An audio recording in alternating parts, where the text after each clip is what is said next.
जय श्री महाकाल। दोस्तों, आज आपको दर्शन कराएंगे समस्त उज्जैन के महाकाल की नगरी के, और सर्वप्रथम इसमें कराएंगे महाकालेश्वर महादेव के दर्शन। यहाँ इस अवसर पर बहुत सुंदर सुंदर सजावट होती है। महाकालेश्वर 12 ज्योतिर्लिंग में से एकमात्र ऐसे ज्योतिर्लिंग है जो स्वयंभू है और दक्षिण मुखी है, क्योंकि काल की दिशा भी दक्षिण की ओर होती है। यहाँ दूर दूर से दर्शन के लिए साल भर भक्त आते हैं। तो हम भी आ गए हैं महाकाल की नगरी उज्जैन। अभी सुबह के 5 बजे हैं और रेलवे स्टेशन के बाहर ही आपको होटल मिल जाते हैं। लेकिन अगर आप उज्जैन के अन्य स्थानों के दर्शन भी करना चाहते हैं आराम से, तो मेरी सलाह है कि आप महाकाल मंदिर के आसपास के क्षेत्र में ही रुकें, क्योंकि वहां से ही सभी स्थान पास और पैदल मार्ग पर ही पड़ते हैं। देखिए दूर से मंदिर कितना सुंदर दिख रहा है। महाकाल मंदिर के बगल में ही श्री महाकालेश्वर भक्त निवास भी है, जिसमें आप रुक सकते हैं, जिसका किराया 1500 रुपए से शुरू होता है। यहाँ मंदिर में ही निःशुल्क जूता चप्पल स्टैंड है, वहाँ रखकर जूते चप्पल उसके बाद आप आ जाइए प्रवेश द्वार क्रमांक 1 पर। महाकाल दर्शन के लिए द्वार सुबह 6 बजे से रात 9:30 बजे तक खुला रहता है, तो समय का विशेष ध्यान रखें जिससे आपको कोई असुविधा न हो। अगर आप वीआईपी दर्शन करना चाहते हैं, शीघ्र दर्शन करना चाहते हैं, तो आ जाइए शीघ्र दर्शन काउंटर पर। 250 रुपए प्रति व्यक्ति में आप दर्शन कर सकते हैं, लेकिन हम करेंगे सामान्य दर्शन लाइन में लगकर। इसके लिए आप आ जाइए मोबाइल सामान आदि जमा करने वाले काउंटर पर। यहाँ 2 काउंटर हैं, जिसमें से एक में आप मोबाइल जमा करेंगे और दूसरे काउंटर से जब आप लौटेंगे तो वापस मोबाइल लेंगे। इसकी आपको स्लिप भी दी जाती है। इसके आगे ही है लगेज काउंटर, जिसमें निःशुल्क आप सामान जमा कर सकते हैं, जिसकी स्लिप भी आपको मिलती है। तो चलिए चलते हैं दर्शन के लिए।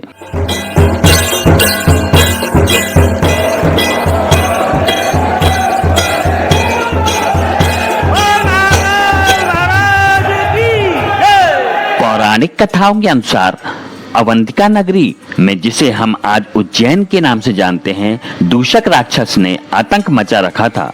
तपस्वियों की तपस्या भंग करने लगा था। जब दूषक ने शिव भक्त ब्राह्मण की तपस्या भंग की तो भगवान शिव क्रोधित हो गए और पृथ्वी को चीरते हुए प्रकट हुए और दूषक का वध कर दिया। शिव भक्तों के अनुरोध पर वो यहीं पर स्थापित हो गए। तभी से शिव का नाम महाकाल हो गया। यह एकमात्र दक्षिण मुखी ज्योतिर्लिंग है जो कि काल का सूचक है। महाकाल को उज्जैन का राजा भी माना जाता है। यह मान्यता है कि कोई भी शासक उज्जैन में रात में नहीं ठहर सकता। वो ठहरता है तो उसका शासन शीघ्र ही चला जाता है। इसलिए आप आज भी देखेंगे कि कोई मुख्यमंत्री प्रधानमंत्री भी यहाँ पर रात में नहीं ठहरता। पहले शमशान की भस्म महाकाल को चढ़ाई जाती थी, उसी से उनका श्रृंगार होता था, जो अब बंद कर दिया गया है। भस्म आरती का आज भी यहाँ विशेष महत्व है, क्योंकि इसे रोग मुक्ति का प्रतीक भी माना जाता है। इस मंदिर की स्थापना द्वापर युग की मानी जाती है। पुराणों में भी इसका उल्लेख मिलता है। 6ठी शताब्दी ईस्वी में राजा चंद्रप्रदोत के पुत्र कुमारसेन ने इसका निर्माण कराया। 12वीं शताब्दी में राजा उद्यातित और नरवर्मन ने इसका पुनर्निर्माण कराया। याद रहे कि 1234-35 में इल्तुतमिश ने आक्रमण के दौरान इस मंदिर को नष्ट कर दिया था। इसके बाद मुगल शासक ने भी इसको बहुत नुकसान पहुंचाया। कहते हैं इसी के बाद मुगल शासन का अंत हो गया। इसके बाद 18वीं शताब्दी में पेशवा बाजीराव प्रथम के मराठा सेनापति राणाजी शिंदे ने मंदिर का जीर्णोद्धार कराया। उसके बाद मराठा दीवान रामचंद्र सुकठार ने भी इसका योगदान दिया। राजा विक्रमादित्य का भी इसमें विशेष महत्व माना जाता है। तो चलिए आइए करते हैं दर्शन महाकाल।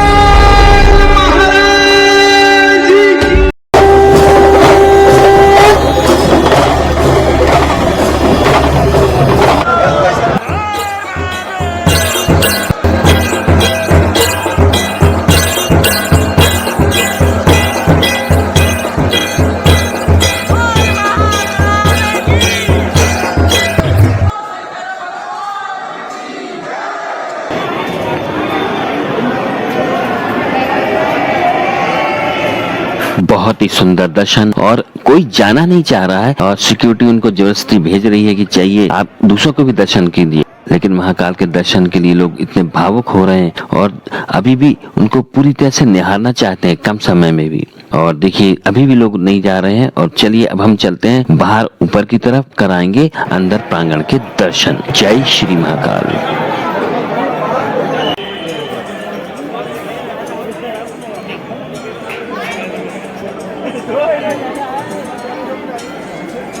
इसके शिखर पर सोने की परत 1280 में राजस्थान के राजा जयसिंह द्वितीय ने चढ़वाई।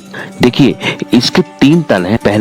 पहला तल जो कि आपने नीचे देखा, यानी यहाँ पर महाकालेश्वर महादेव हैं। फिर प्रथम यानी यहाँ पर जहाँ पर अभी हम खड़े हुए हैं ये ओमकारेश्वर महादेव हैं, और इसके ऊपर जो सबसे ऊपर आप देख रहे हैं ये नागचंद्रेश्वर महादेव हैं, जो सिर्फ नाग पंचमी के दिन एक ही दिन खुला करते हैं। जी हाँ, इनका एक विशेष महत्व है।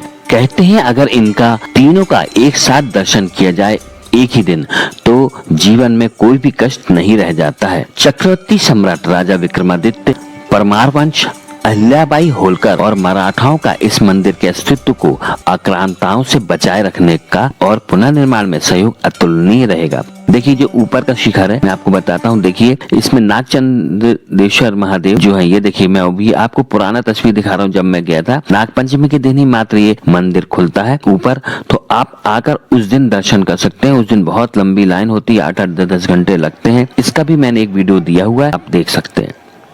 तो चलिए दर्शन करते हैं। सबसे पहले श्री साक्षी गोपाल मंदिर के, कहते हैं इनके दर्शन करने से भवलोक में भी ये साक्ष्य बनकर प्रमाण देते हैं कि हमने महाकाल के दर्शन किए थे और हमारे सभी कष्टों, हमारे सभी पापों से वो हमें मुक्त करते हैं। जय राधा माधव, जय राधा कृष्ण।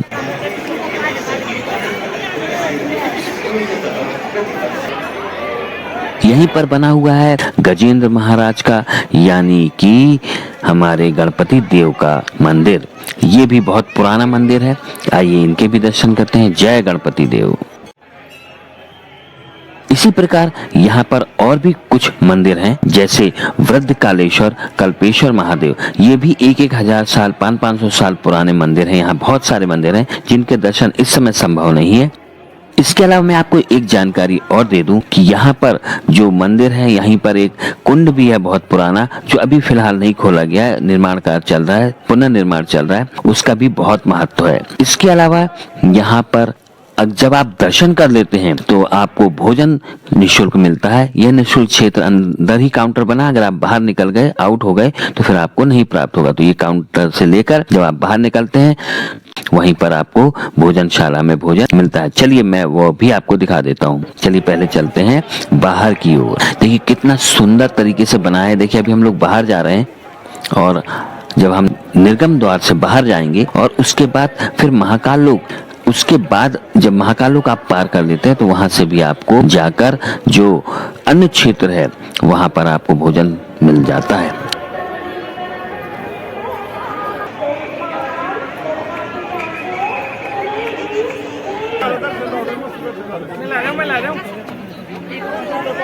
चलिए अब मैं आपको दिखाता हूँ भोजनशाला।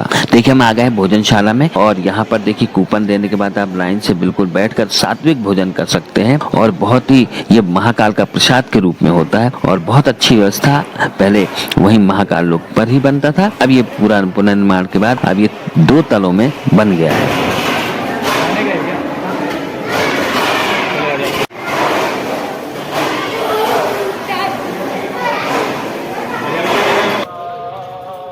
तो दोस्तों अब हम चलेंगे दूसरे मंदिरों को देखने उज्जैन के। चलिए। महाकाल की हमारी यात्रा यहीं समाप्त होती है। श्री शिवाय नमस्तुभ्यम। आपको ये व्लॉग कैसा लगा जरूर बताइएगा, कमेंट्स जरूर कीजिएगा और कमेंट्स में बताइएगा आपको कैसा लगा और आप और क्या जानकारी चाहते हैं जरूर बताइएगा। तो बने रहिए व्लॉग में। चैनल को सब्सक्राइब कर लीजिएगा, लाइक कीजिएगा, कमेंट्स कीजिएगा, शेयर जरूर कीजिएगा जिससे सभी लोगों को ये जानकारी प्राप्त हो।